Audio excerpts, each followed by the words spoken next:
speaking of my for the win comment, can we talk about how extremely difficult it is to be a golf content creator, recording your rounds and playing, so you're not like killing pace of play and you're not playing, because we both struggled with this, right? It's like, yes, you go out, you try to film around, you try to be all like, into the camera and playing to the camera and all this other stuff, and your golf game's just tanks. And then you're worried about the shot, you're worried about trying to frame the camera and all this other stuff, and it's just extremely difficult. And there's a lot of people out there doing it. Go ahead. The worst part about it is that right there. Like, I'm so focused on the camera setup versus actually preparing for my shot. So like, you'll see on my rounds, like, I'll play terrible on camera but you don't understand what's going on before. Like, I'm setting up camera, fixing the ISO, making sure everything looks clear, and then getting the B angle, and then trying to be witty or funny for you guys, and then trying to hit golf shots. And then also it's a scramble. So then I'm concerned about if my partner's talking enough, or if it's going to be engaging, or any of those things. So like, I'm like thinking of a million things at once. That is not golf. It's all real. I have to go real. Yeah. And then I have to go play golf and be good. Golf is already hard enough, man.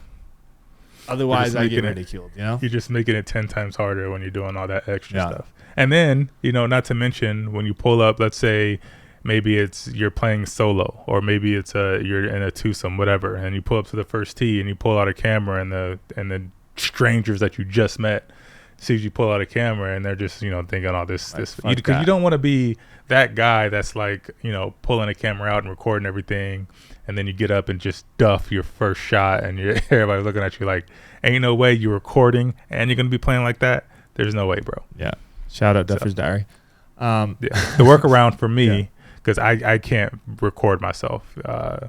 So I have, luckily I have, I was about to say girlfriend. Should I still say girlfriend? My ex-girlfriend. I have my ex-girlfriend that comes out. Is now his fiance. And she's going to love that I said ex-girlfriend, actually. She comes out with me, and occasionally, anytime I want to record, she comes out with me, and because she just loves being out there, so she would hold the camera.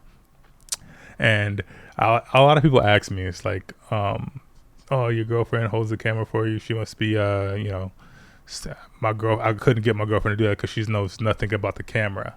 Yeah, neither did Steph at first. I had to teach her everything, and it took about 2 years. So for those of you out there that wants your significant other to hold the camera and record your rounds, there is hope. You just have to have an extreme amount of patience. So typically, what I used to do is, after she would record my round, first of all, she willingly wanted to do it, so that just made it easier for me to convince her to come out, because she just wants to hang out with me all the time.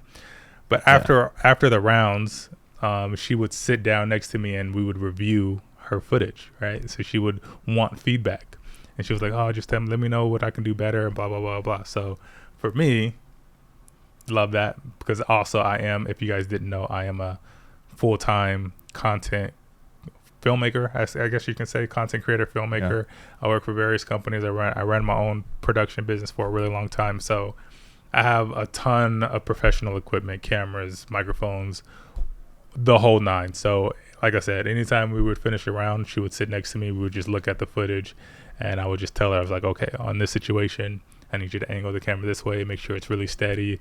The camera settings, the ISO, aperture, teaching her all that stuff. So now she can pretty much hold her own. So I can just go out there and I don't really have to tell her anything, and she just knows what to do. So it's a blessing. But the other side of that is don't get into videography. I'll tell you what, since I've started, thousands, and I'm not kidding, thousands of dollars I've spent just to try to make it look like what you're viewing right now, which is significantly better than an iPhone camera, I guarantee you. But is it worth it is the real question. Is it? You answer that question. Is it worth it? I think so, to me, because I just love watching it, the high quality stuff. I think it looks so much better. But my highest viewed views on YouTube and TikTok are from my freaking iPhone. Cell phone footage. So, I mean, it really just depends, honestly. Like, I think that it can go either way, but also just the quick, you know. Here's one thing that a lot of people don't realize, because you even said it. I was at your house the other day and you had said it, and when you had said it, I thought about it for a second. I'm like, yeah, that's absolutely true.